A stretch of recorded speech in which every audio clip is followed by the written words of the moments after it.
Everyone. पिछले science की class का जो वीडियो था उसमें हमने ओम के नियम के बारे में पढ़ा था। उस पे आधारित एक न्यूमेरिकल है, वो पहले हम करेंगे। इससे पहले हम दो न्यूमेरिकल कर चुके हैं, एग्जाम्पल नंबर 1, एग्जाम्पल नंबर 2 और एग्जाम्पल नंबर 3 है उस पे जो ओम का नियम है उसी पे आधारित है। और वो एग्जाम्पल नंबर 3 में दे रखा है किसी चालक तार में 0.5 एम्पियर की धारा प्रवाहित करें तो उसके सिरों के मध्य 2 वोल्ट विभवांतर उत्पन्न हो तो उसमें प्रतिरोध का मान कितना होता है। हमें आर का मान ज्ञात करना है। 0.5 एम्पियर की धारा उसमें प्रवाहित कर रखी है और उसके सिरों के मध्य 2 वोल्ट विभवांतर उत्पन्न होता है, तो उसमें आर का मान हमें ज्ञात करना है।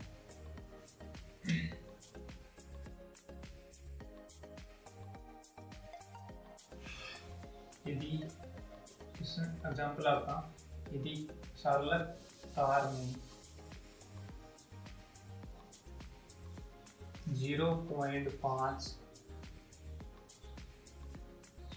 एम्पियर की धारा प्रवाहित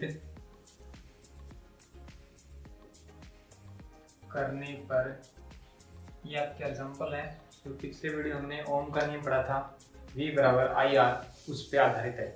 तो यहाँ पे हमें R का मान पूछा है, हमें I का मान दे रखा है 0.5 एम्पियर और V का मान दे रखा है 2 वोल्ट और हमें R का मान ज्ञात करना है। हमने पढ़ा था V बराबर आई आर, जो कि ओम का नियम है। यहाँ पे हमें V का मान दे रखा है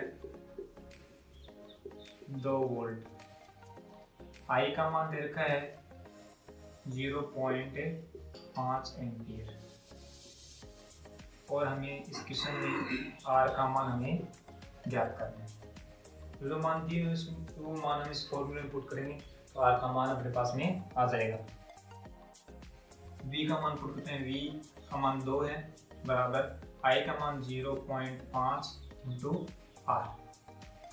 R का मान ज्ञात करने के लिए 0.5 है, ये इसके गुणा में है, पक्षांतर करेंगे तो इसके डिवाइड या भाग में आ जाएगा। तो R बराबर 2/0.5, नीचे दशमलव डाल के ऊपर 10 से मल्टीप्लाई जाता है, R बराबर 20/5। 20 में 5 का भाग देंगे तो R बराबर 4 ओम, या ओम का प्रतीक ये देता है। तो हमें R का मान, प्रतिरोध का मान पूछा था, तो उसका मान 4 ओम आए। एक बार हम दोबारा देख लेते हैं कि अपने पास में क्वेश्चन था कि किसी चालक तार में 0.5 एम्पियर की धारा प्रवाहित करें तो उसकी सिरों के मध्य 2 वोल्ट विभवांतर उत्पन्न होता है, तो उस चालक तार का प्रतिरोध कितना होगा, ये क्वेश्चन में पूछा गया था। तो यहाँ पे हमने देखा कि जो हमने जो क्वेश्चन पढ़ा उसमें हमें कौन सा सूत्र लगाया, तो वो ओम के नियम वाला सूत्र है, V बराबर आई आर, इसके आधारित पे एक क्वेश्चन है। यहाँ पे V का मान दे रखा है 2 वोल्ट, I का मान दे रखा है 0.5 एम्पियर और हमें प्रतिरोध R का मान है ज्ञात करना था। तो जो मान हमें इस क्वेश्चन में दिए हुए थे वो सारे मान हमने इस फॉर्मूले में पुट किए और इसे हमने सरल किया, तो इसका R का मान 4 ओम आ गया। तो ये अपना एग्जाम्पल नंबर 3 था जो हमने पिछले वीडियो में ओम का नियम पढ़ा था, उस पर आधारित था। फिर हमने पढ़ा था उस प्रतिरोध के बारे में कि प्रतिरोध क्या होता है, कि चालक तार में आवेश प्रवाह होते हैं या इलेक्ट्रॉन गति करते हैं तो उसमें जो बाधा है, रुकावट उत्पन्न होती है, उसे हम प्रतिरोध कहते हैं। प्रतिरोध का मात्रक है वो ओम होता है। प्रतिरोध है वो चालक तार पे किन किन बातों पे निर्भर करता है, पिछले वीडियो में मैंने पढ़ा था कि प्रतिरोध है वो चालक तार की लंबाई पर निर्भर करता है, अर्थात प्रतिरोध है वो चालक तार की लंबाई के समानुपाती होता है, ये हमने पढ़ लिया था। आज हमें दूसरा जो बिंदु है, प्रतिरोध वो चालक तार के अनुप्रस्थ काट के क्षेत्रफल पर भी निर्भर करता है।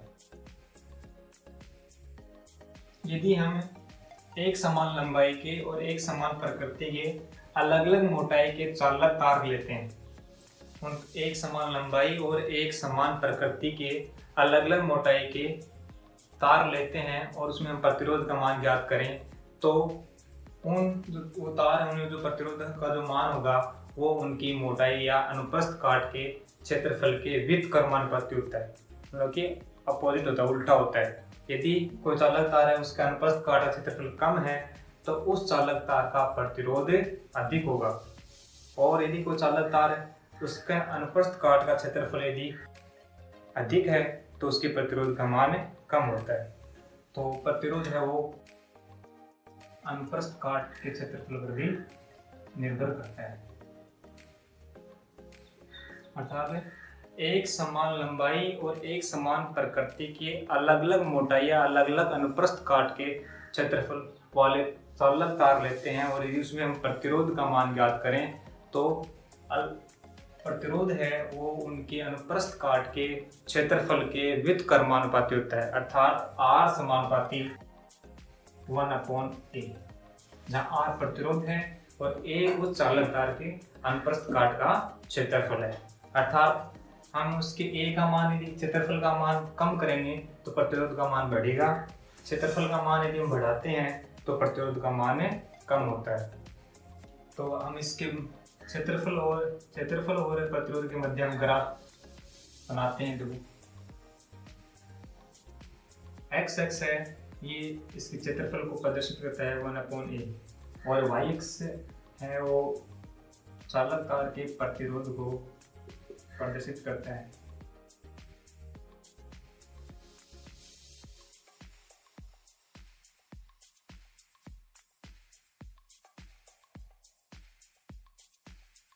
तो जैसे अपने पास में अब क्षेत्रफल कम है तो उसका प्रतिरोध अधिक होगा। इसको हम इस प्रकार से मिलाएंगे कि एक बिंदु अपने पास में यहाँ मिलेगा। जैसे हम क्षेत्रफल का मान बढ़ेगा तो प्रतिरोध का मान कम होता जाएगा। क्षेत्रफल में मतलब आगे बढ़ा प्रतिरोध का मान कम हो गया, फिर क्षेत्रफल का मान बढ़ाएंगे प्रतिरोध का मान और कम हो जाएगा।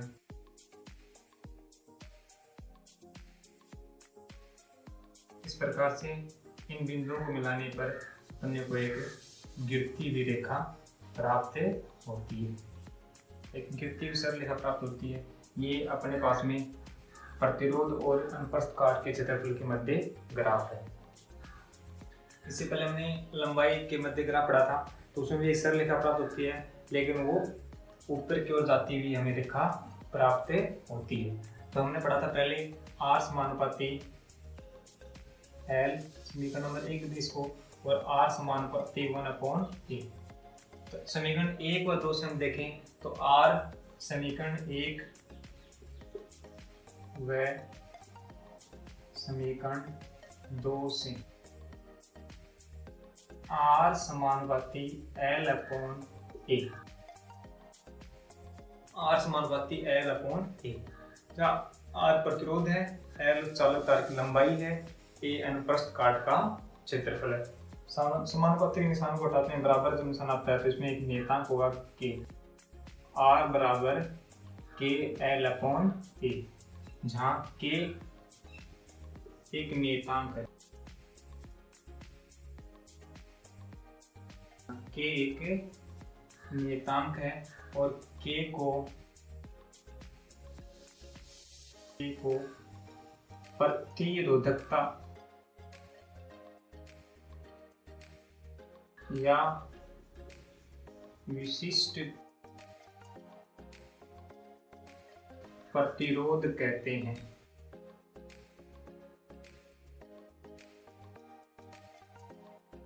हमने देखा कि प्रतिरोध और चालक तार की लंबाई के समानुपाती समीकरण नंबर 1 से।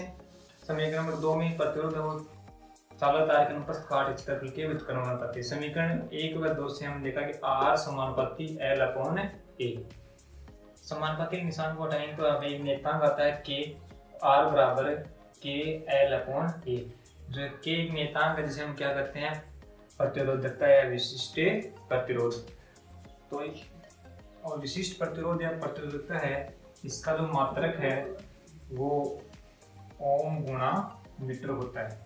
जैसे हम यहाँ से K का मान ज्ञात करें तो K बराबर R इंटू A/L, और K है इसका यदि मात्रक ज्ञात करें तो R का मात्रक होता है ओम गुणा क्षेत्रफल का मात्रक होता है मीटर स्क्वायर अपॉन मीटर। एक पावर इसे कैंसिल हो जाएगी तो इसका जो मात्रक है K का जो मात्रक है वो आ जाएगा ओम गुणा मीटर। के का जो मात्रक है विशिष्ट प्रतिरोध, विशिष्ट प्रतिरोध या प्रतिरोध का मात्रक होता है ओम गुणा मीटर। अभी विशिष्ट प्रतिरोध है वो न तो चालक तार की लंबाई पर और न ही वो अनुप्रस्थ काट के क्षेत्रफल पर निर्भर करता है, ये केवल पदार्थ की प्रकृति पर निर्भर करता है। तो विशिष्ट प्रतिरोध एक इंपॉर्टेंट बात है, एक बार पूछ लेते हैं। विशिष्ट प्रतिरोध, विशिष्ट प्रतिरोध पदार्थ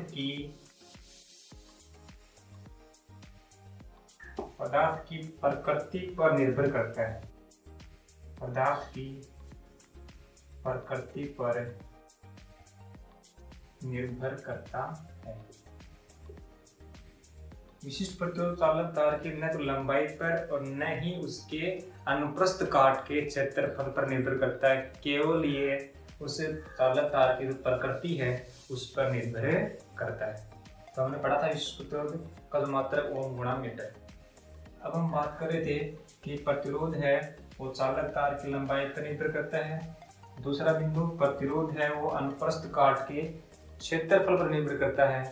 तीसरा जो बिंदु है हम पढ़ रहे हैं कि प्रतिरोध है वो पदार्थ की प्रकृति पर भी निर्भर करता है। जैसे हमें मान लीजिए हम 4 अलग अलग प्रकृति की धातुओं के चालक तार लेते हैं, जैसे चांदी, सोना, तांबा और एल्यूमिनियम। जैसे हम बात कर रहे हैं पदार्थ की प्रकृति की बात करें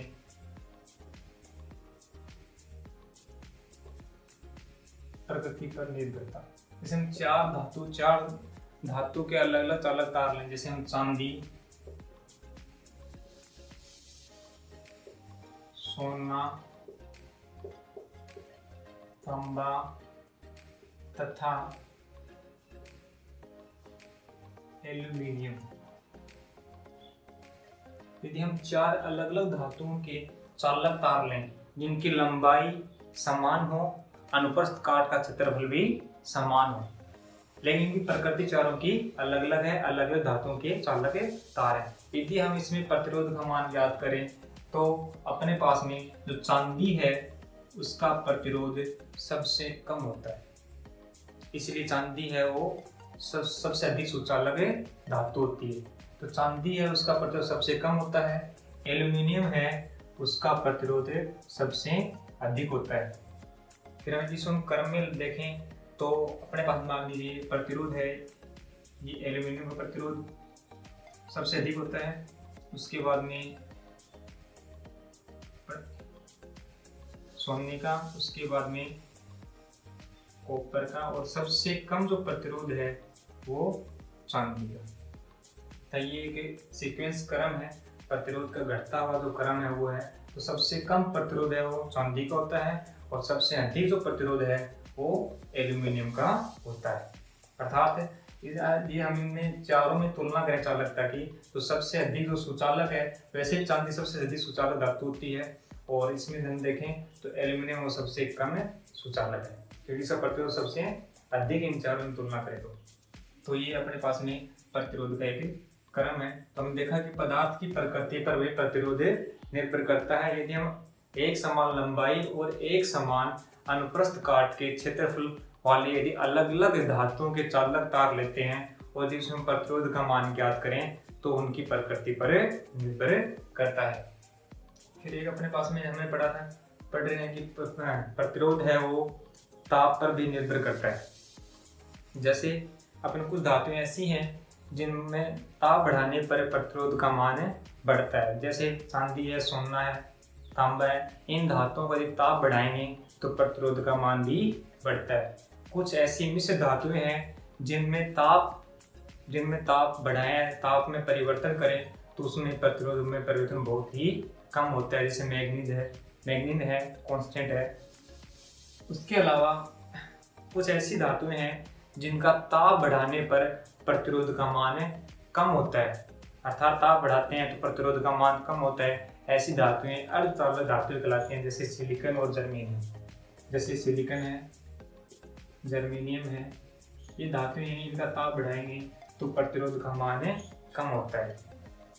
तो हमने देखा कि कुछ धातुएं हैं जिनका ताप बढ़ाते हैं तो प्रतिरोध का मान बढ़ता है, कुछ ऐसी धातुएं हैं जिनका ताप बढ़ाते हैं तो प्रतिरोध का मान कम होता है। ऐसी धातुओं को हमें अर्धचालक धातु कहते हैं।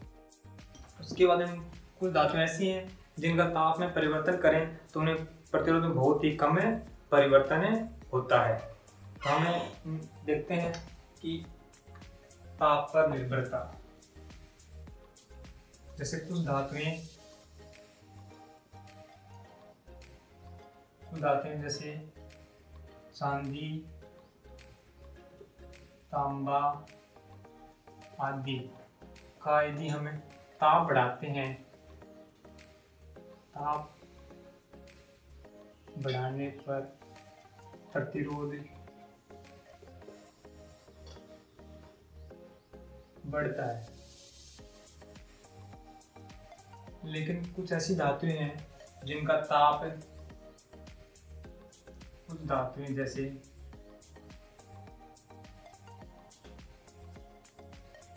जैसे अपने पास में सिलिकॉन है या तथा जर्मेनियम,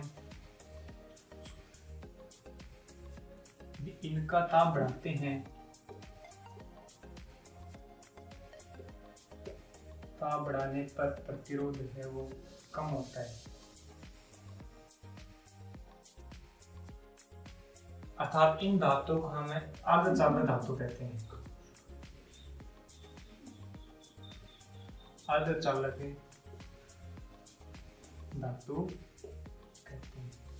अर्थात अर्धचालक धातुओं का ताप बढ़ाएंगे तो प्रतिरोध का मान कम होता है। उल्टा हो गया। जब कुछ धातु ऐसी हैं जो चालक धातुएं हैं, उनका ताप बढ़ाते हैं तो चालक धातुओं का ताप बढ़ाने पर प्रतिरोध का मान बढ़ता है, जबकि अर्धचालक धातुओं का ताप बढ़ाने पर प्रतिरोध का मान कम होता है। कुछ मिश्र धातुएं जिनमें ताप में परिवर्तन करते हैं तो उनके प्रतिरोध में बहुत ही कम परिवर्तन होता है। फिर हम यदि कुछ धातुएं ऐसी हैं जिनका ताप कम करें तो एक निश्चित ताप पर उनका प्रतिरोध का मान शून्य रहता है। कुछ ऐसी धातुएं जिनका ताप कम करते जाएं तो एक निश्चित ताप पर उनके प्रतिरोध का मान शून्य हो जाता है। ऐसी धातुओं को हम अतिचालक पदार्थ कहते हैं। मतलब कि ताप कम करने पर, कुछ धातुओं का ताप कम करने पर एक निश्चित ताप पर प्रतिरोध का मान शून्य हो जाता है। प्रतिरोध का मान शून्य हो जाता है। उन धातुओं को हम अतिचालक पदार्थ कहते हैं। अतिचालक पदार्थ कहते हैं। अर्थात कुछ ऐसी धातुएं हैं जिनका ताप कम करें और ताप कम करने पर एक निश्चित ताप पर जाकर के उनका प्रतिरोध है वो शून्य हो जाएगा, तो ऐसी धातुओं को हम अतिचालक पदार्थ कहते हैं। उदाहरण के रूप में हम बात करें तो पारा है, उसका यदि हम ताप कम करते जाएं तो 4.2 केल्विन ताप पर उसका जो प्रतिरोध का मान है वो शून्य करता है। अर्थात पारा एक क्या है? अतिचालक पदार्थ है। कि पारे का जब तापमान कम करते चले तो 4.2 केल्विन ताप पर उसमें जो प्रतिरोध है उसका मान शून्य रहता है। अर्थात पारा एक क्या है? अतिचालक पदार्थ है। तो हमने पढ़ा है कि प्रतिरोध है वो किन किन बातों पर, चालक तार की किन किन बातों पर निर्भर करता है। सबसे पहले हमने पढ़ा था कि प्रतिरोध चालक तार की लंबाई के समानुपाती होता है। दूसरा हमने पढ़ा था कि प्रतिरोध है वो चालक तार के अनुप्रस्थ काट के क्षेत्रफल के व्युत्क्रमानुपाती होता है। उल्टा होता है। अर्थात क्षेत्रफल का मान बढ़ाएंगे तो प्रतिरोध का मान कम हो जाएगा और क्षेत्रफल का मान कम करेंगे तो प्रतिरोध का मान बढ़ेगा। फिर तीसरा भी हमने देखा था कि प्रतिरोध है वो पदार्थ की प्रकृति पर निर्भर करता है। यदि एक समान लंबाई और एक समान अनुप्रस्थ काट के अलग अलग प्रकृति यदि चालक तार में प्रतिरोध का मान ज्ञात करें तो उन्हें प्रतिरोध का मान अलग अलग होता है। जैसे हमने देखा था कि चांदी का जो प्रतिरोध है वो सबसे कम होता है और हमने जब 4 धातुओं में तुलना की थी तो एल्यूमिनियम का प्रतिरोध सबसे अधिक था। फिर हमने बात की है कि प्रतिरोध है वो ताप पर भी निर्भर करता है, कि कुछ ऐसी धातुएं हैं जिनका ताप बढ़ाएंगे तो प्रतिरोध का मान बढ़ता है, चालक पदार्थ कहलाते हैं वो धातुएं। और कुछ ऐसी धातुएं हैं जिनका प्रतिरोध का मान ताप बढ़ाने पर कम होता है, ऐसे जो पदार्थ हैं वो अर्धचालक धातुएं कहलाती हैं। अर्थात अर्धचालक धातुओं का ताप बढ़ाएंगे तो प्रतिरोध का मान कम होता है। और कुछ ऐसी मिश्र धातुएं हैं जिनमें ताप में परिवर्तन करें तो उनके प्रतिरोध में बहुत ही कम परिवर्तन देखने को हमें मिलता है, ऐसी धातुओं को मिश्र धातुएं कहते हैं। और भी कुछ ऐसी धातुएं भी होती हैं जिनका ताप कम करते जाएं, तो ताप कम करेंगे तो एक निश्चित ताप पर जाने पर उनका प्रतिरोध का मान शून्य हो जाता है, ऐसी धातुएं हैं वो कहलाती हैं अतिचालक पदार्थ। हमने एग्जांपल देखा है कि पारा है, पारे का तापमान यदि हम कम करते जाएं तो 4.2 केल्विन ताप पर जाने पर उसके प्रतिरोध का मान शून्य हो जाता है, अर्थात पारा एक क्या है, अतिचालक पदार्थ है। तो हमने पढ़ा था कि प्रतिरोध का चालक तार पर निर्भरता। आगे हम पढ़ेंगे कि प्रतिरोध है उसका संयोजन, कि प्रतिरोध को हम कौन से क्रम में जोड़ते हैं। तो प्रतिरोधों का संयोजन है वो दो प्रकार का होता है, श्रेणी क्रम संयोजन और समांतर क्रम संयोजन। तो हम पढ़ रहे हैं प्रतिरोधों का संयोजन। अगला जो बिंदु है वो है प्रतिरोधों का संयोजन। तो प्रतिरोधों का संयोजन दो प्रकार का होता है, एक तो श्रेणी क्रम संयोजन और एक समांतर क्रम संयोजन। श्रेणी क्रम संयोजन, दूसरा समांतर क्रम संयोजन। मतलब होता है प्रतिरोधों को जोड़ना। प्रतिरोध हम दो प्रकार से जोड़ते हैं, तो श्रेणी क्रम में और एक समांतर क्रम में जोड़ सकते हैं। हम पढ़ेंगे श्रेणी क्रम संयोजन। तो हमें बात कर रहे हैं प्रतिरोधों का संयोजन, कि प्रतिरोधों का मतलब जोड़ करके दो क्रम में, श्रेणी क्रम और समांतर क्रम में जोड़ करके हम कुल प्रतिरोध का मान ज्ञात कर सकते हैं। अलग अलग प्रतिरोध लेकर के उसको दो क्रम में, श्रेणी क्रम में जोड़ करके या समांतर क्रम में जोड़ करके उसको कुल प्रतिरोध का मान ज्ञात कर सकते हैं। तो सबसे पहले हम श्रेणी क्रम संयोजन की बात कर रहे हैं। तो श्रेणी क्रम संयोजन में हम जैसे चित्र बनाते हैं, जैसे हम तीन प्रतिरोध लेते हैं अपने पास में। ये पहला R1 है, R2 है, ये R3 है। इसके लिए हम इधर बैटरी से जोड़ दें, ये कुंजी जोड़ दें। तो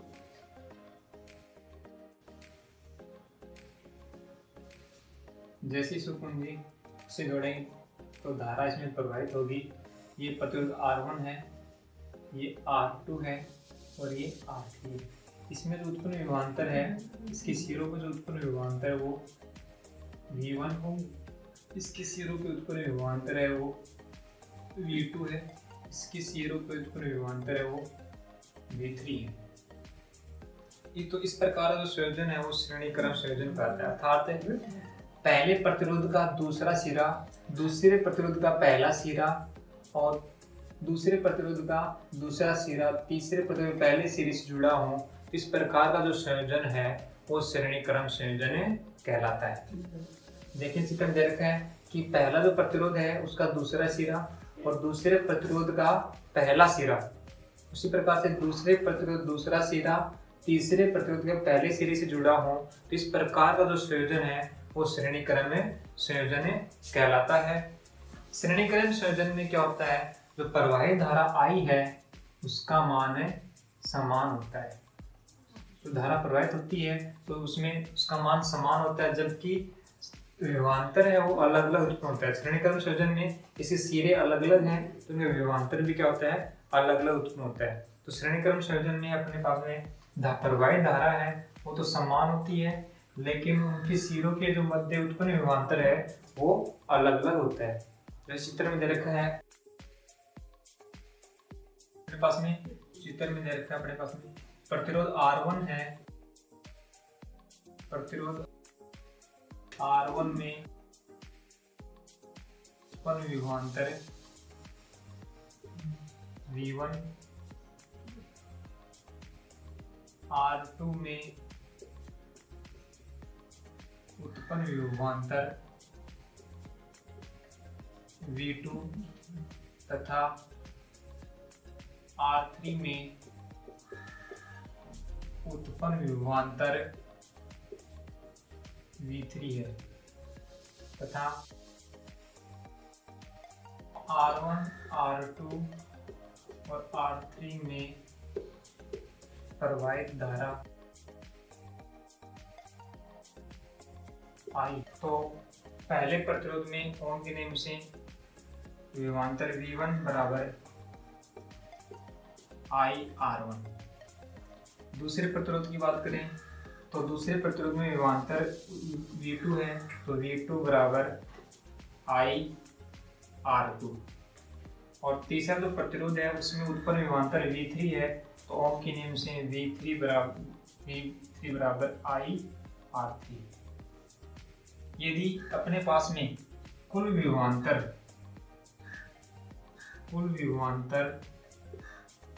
V हो तो V बराबर V1 plus V2 plus V3। समीकरण नंबर इसको ए देते हैं, समीकरण नंबर 2, समीकरण नंबर 3 और समीकरण नंबर 4। समीकरण 1, 2 व 3 से V1, V2 और V3 तीनों के मान समीकरण नंबर 4 में रखेंगे। देखो V बराबर V1 का मान IR1 है, IR1 प्लस V2 का मान समीकरण नंबर 2 में IR2 है, प्लस V3 का मान समीकरण नंबर 3 में IR।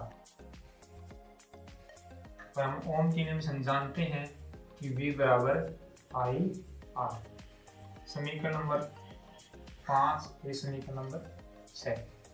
समीकरण नंबर 6 से V का मान रख देंगे IR। समीकरण 5 व 6 से समीकरण 5 व 6 से IR बराबर IR1 plus IR2 plus IR। इन सब में I कॉमन है, तो IR बराबर I कॉमन लेंगे R1 plus R2 plus R3। I से I कैंसिल हो गया। R बराबर R1 plus R2 plus R3। ये अपने पास में आ गया श्रेणी क्रम में संयोजन में कुल प्रतिरोध का मान ज्ञात करने का सूत्र। R बराबर R1 plus R2 plus R3। इसमें 3 प्रतिरोध हैं। इस प्रकार से अपने पास में अनंत जितने R 3 से अधिक हो सकते हैं, तो R बराबर R1 plus R2 plus R3 plus जितने प्रतिरोध यदि श्रेणी क्रम में जोड़े हैं उन सबको जोड़ेंगे तो अपने पास में कुल प्रतिरोध का मान हो जाता है। अर्थात इससे हमें ये बात पता लगती है कि जो श्रेणी क्रम में जोड़े गए जो प्रतिरोध है उनका जो कुल प्रतिरोध है वो जोड़े हुए प्रतिरोध से अधिक मिलता है। तो अपने पास में श्रेणी क्रम संयोजन था कि श्रेणी क्रम संयोजन सूत्र अपने पास में दे रखा है। उसमें आ गया R बराबर R1 plus R2 plus R3 plus जैसे हम पढ़ रहे थे प्रतिरोधों का संयोजन।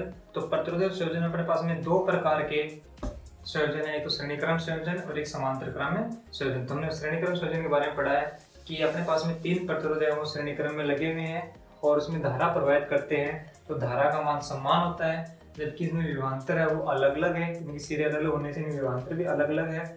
और तो हमने ओम के नियम से पहले प्रतिरोध में विभवांतर देखा था V1 बराबर IR1, दूसरे प्रतिरोध में हमने V2 को मान देखा V2 बराबर IR2, तीसरे प्रतिरोध में V3 बराबर IR3।